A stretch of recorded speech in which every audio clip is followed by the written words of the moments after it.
Side stand Nagubat eh. pala to. Ha? Gubat? Gubat gubat.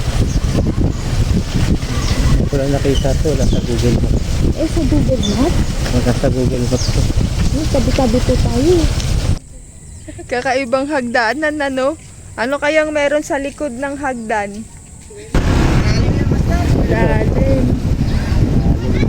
Alit yung tricycle. Tuhod. Ay, huli. Ano yan? Ay, purti lang. Dami ah. Nice.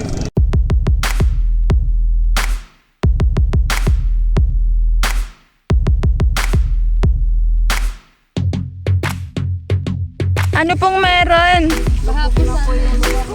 Mag-i-evacuate po kayo? Ba't po pamingwit ang mga dala nyo? Para po kahit saan po kami maka-evacuate, pag wala na po kami makain, May pang-ulam. paraan pa rin po. Tama po.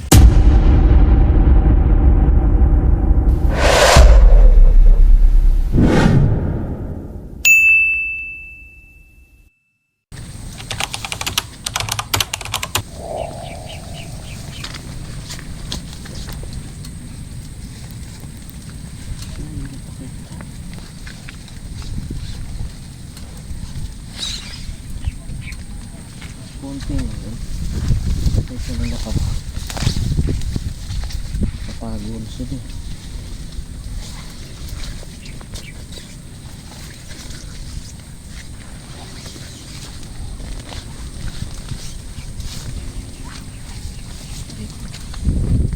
Gara nga lang magbukay pag naulan na.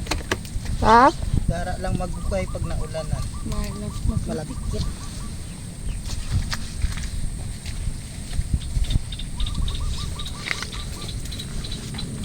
Oo nga. Pero ang tataba pa din, no?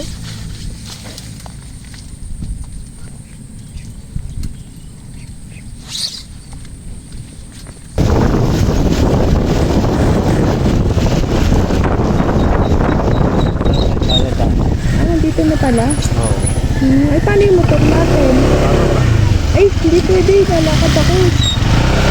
Naman na dito. Naka-off yung ano mo? Nakaon. Open mo.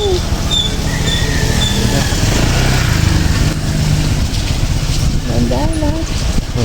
Ay, ano yun? Sumayod sa gilid niya. Side stand Nagubat eh. pala to. Ha? Gubat? Gubat gubat. Wala nakita to. Wala sa Google Maps. Eh sa Google Maps? Wala sa Google Maps to. Tabi-tabi po tayo. Ito, okay lang ba dito? Ano? Siguro. Yun. Tricycle din.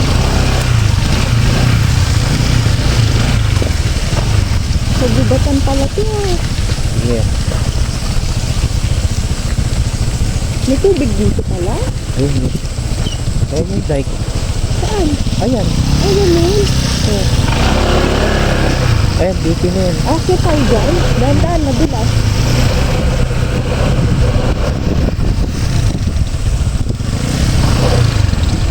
Ayun nga.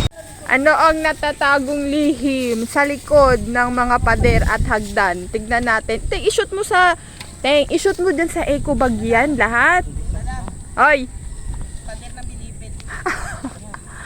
Tignan natin. Ano yung itsura dyan?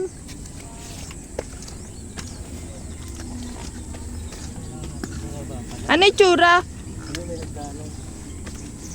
Lawak. Lawak? Ay, oo nga. Hala. Uy, hala, pantay bababa dyan. Parang nalulula ako, Ting. O yan, ang laki-laki ng tatapakan. Nalulula nga ako. Lapit ka dito. Uy, dahan-dahan ha. Makamadulas. Malawak pala tong ilog na to. Kaya nga po eh. Tayo lang tao dito. Oo, tayo lang ang tao dito. Sa bilaw may nagala.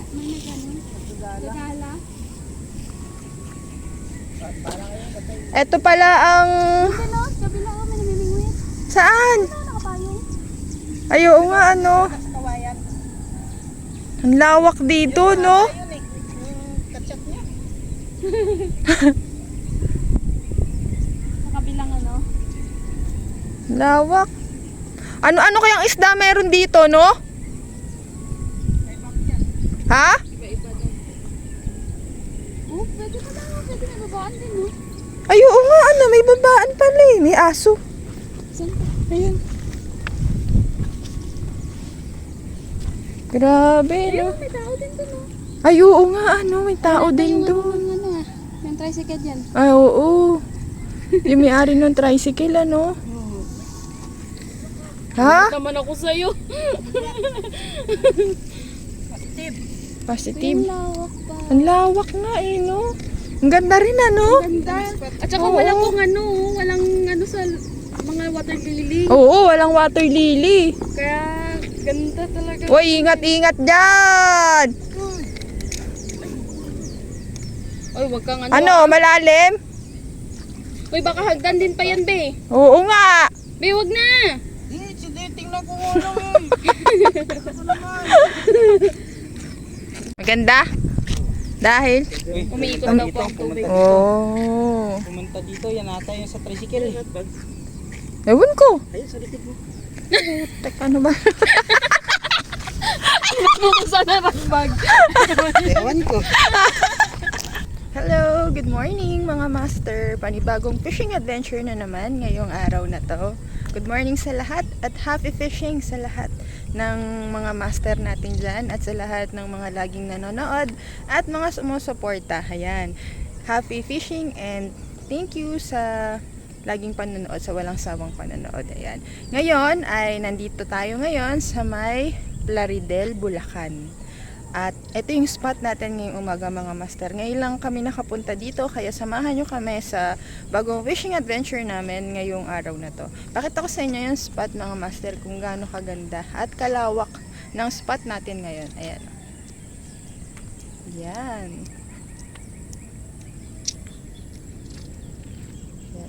Yan sila Ryan. Lawak ng spot mga master. Ang target fish natin ngayon sana ay dory. Yan. Tatry natin mag dory. Subok lang kasi pagkatapos ng ulan ay yung tubig maganda siya na mag dory ngayon mga master. Kaya susubukan natin ngayon na mag dory kasi nung nakaraan nakapag tilapia na tayo, nakapag hito, nakapag silver carp. Marami na tayong iba't ibang isda na nasubukan. Kaya ngayon naman ay susubukan ulit natin na magdory kasi nung nakaraan, di ba, nung night fishing tayo ay nagtry tayo na magdory. Kaso lang hindi tayo pinalad na makapagland ng dory. Kaya ngayon susubukan natin pagkatapos ng bagyo. Baka sakali ay may kumagat na dory ngayon. Kaya samahan nyo kami mga master. Pang dory natin, bali yung nakaset up natin ay nasa ilalim ang sinker. Yan. Tapos, 3 hook ang gamit. Siguro parang mga hook number 13 siguro ito. Mga master. Set up muna tayo pagkatapos mag-first cast na tayo. Ang mga pain natin ngayon ay meron tayong lumpia wrapper. Ayan. Isa sa mga pain na pwede sa dory. Meron din tayong bituka ng manok, may bulate, at may masa.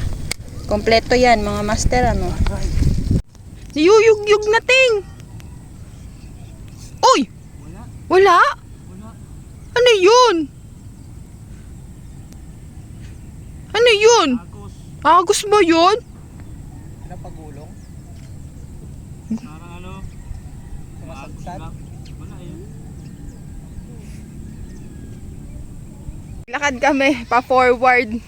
Ang layo ng nilakad namin. Hindi na namin kayo nasama mga master kasi maputik yung lalakaran. Doon no, tsaka madulas. Yan, doon sa dulo, doon banda. Mga dyan, banda. Nilakad namin papunta dito kasi sabi ni kuya na taga dito itong spot daw na to kadalasan na may nakukuha na dory. Kaya dito tayo pumwesto. Lumipat lang tayo naglakad lang tayo pa forward mga master. Yan, ito yung spot oh. Dito sa kabila oh, may mga namimingwit din. Yan oh. Yan. May mga nagpi-fishing din dyan. Buo nga yung pawis ko eh. naglakad kami ulit. Nag-forward kami kasi mas maganda yung tubig, yung agos ng tubig dito sa nilipatan namin. Grabe nga lang sa layo ng nilakad namin. Lumabas ang pawis ko pero okay yan, maganda yan. Lalo na sa umaga. So ito yung, daig daw ang nagsumba, sabi ni Anthony. Pero okay yan, exercise sa umaga. Maganda yan. Mga mas narilipat muna kami ng spot kasi parang negative na magdori ngayon kasi aaraw na, umaaraw, tapos magbabago na naman yung panahon. Tapos yung mga ibang angler na nakasabay namin dito, ang sabi ay ang mga pamain daw na ginagamit nila dito ay mga prutas. Kaya try muna kami na maghanap ng ibang spot. Siguro next time babalik na lang ulit tayo dito. Ulan na. Inulan na kami. Bagyuhan na, bagyuhan. Ang lakas ng ulan. Understand. Ito ko sa inyo konti yung nilalakaran papunta at ngayon palabas na kami. Lipat muna kami ng ibang spot. Yan o. Ganito yung lalakaran mo papunta dito. Maganda sana mga dory dito, malalaki. Kaso lang hindi sa pagkakataong ito. Sa ibang mga araw siguro, mga master. Kadalasan pala napain nila dito mga prutas sa dory. Ayan o. Hirap. Uy, ang bango dito. Amoy. Ting! Ano pong meron? Mag-i-evacuate po kayo? Ba't po pamingwit ang mga dala nyo? Para po kahit saan po kami maka-evacuate, pag wala na po kami makain, May pang-ulam. paraan pa rin po. Tama po.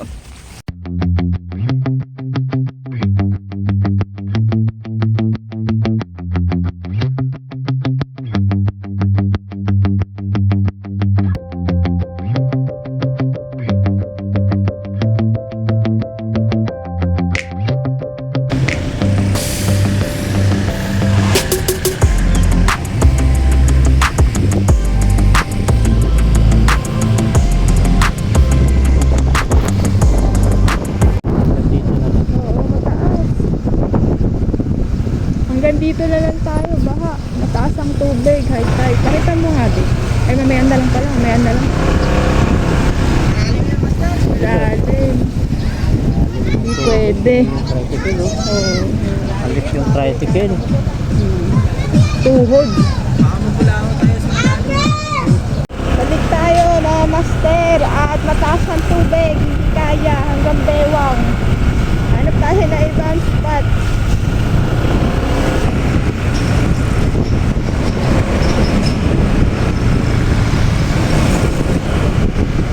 Okay, kaya ba? Ano? Wala, putang ina. Huwag mo lang, bababa ako, Teng. Bababa ako.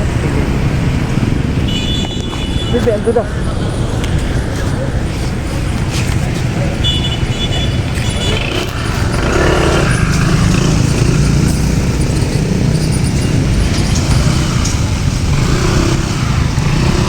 Sobrang hirap maghanap ng spot ngayon mga master dahil lahat ay high tide, lubog sa baha.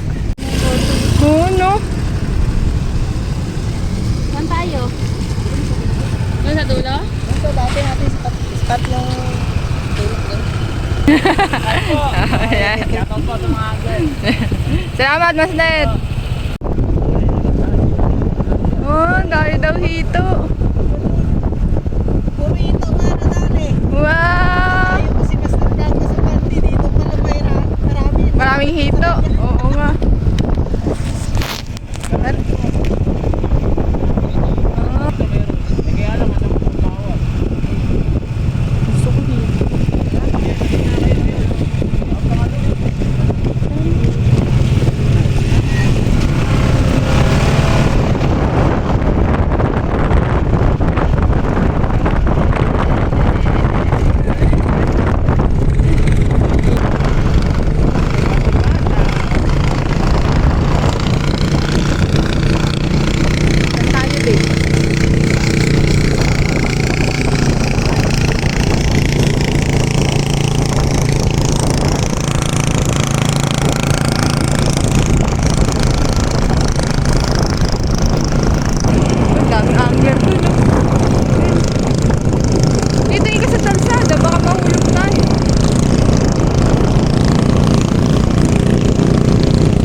may likod ng Jumbo Jenra at nakikito tayo ngayon at magtitilapia.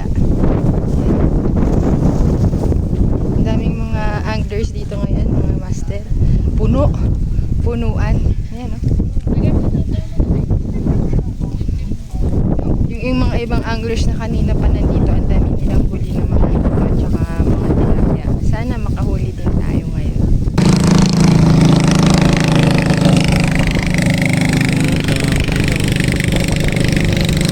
Si Kuya, nakahuli 2 tilapia. Uy, laki ah. Mama.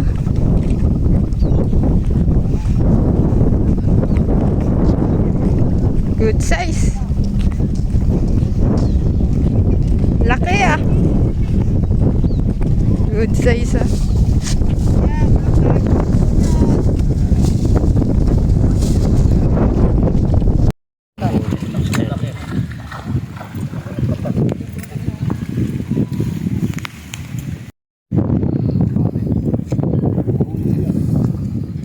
Ilaw ah.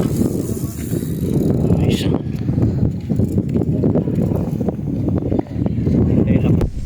Fish on si Ryan. Naka-fish on din. Nice catch, fish on. Ayo.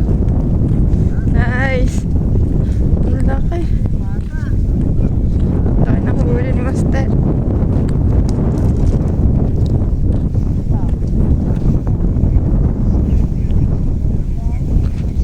Ilang float.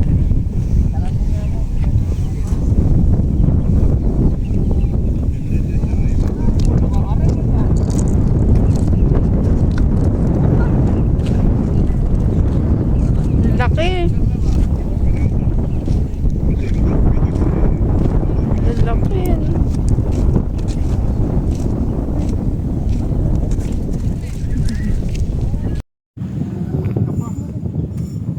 Galing.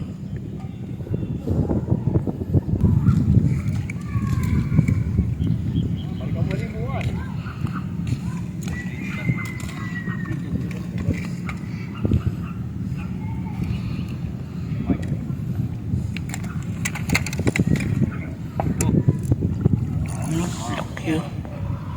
Good size.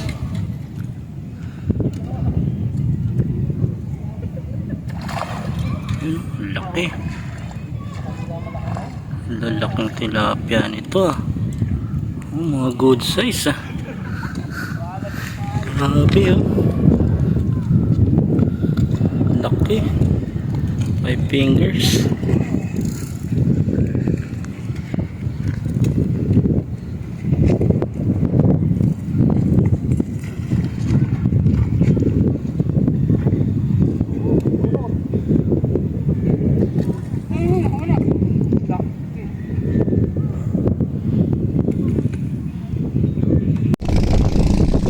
Fish on. Baby pa.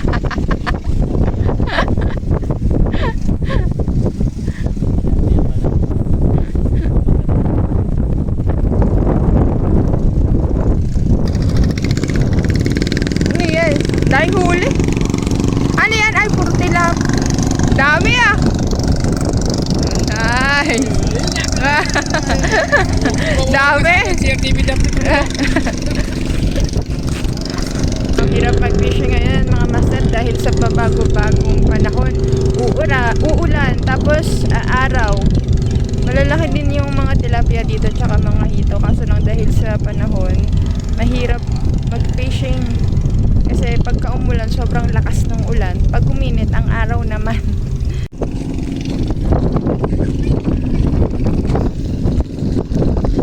Ay, nakulit.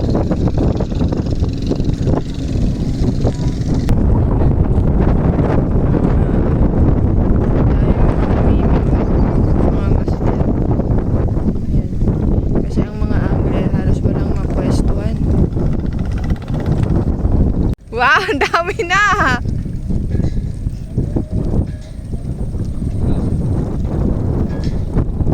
Ulan na naman ngayon mga master ngayon ay magpo 4 PM na. Maya maya baka umuwi na rin kami mga master kasi malayo-layo to at baka mga 3 oras yung biyahe namin pa uwi. Yan. Maraming salamat sa panonood.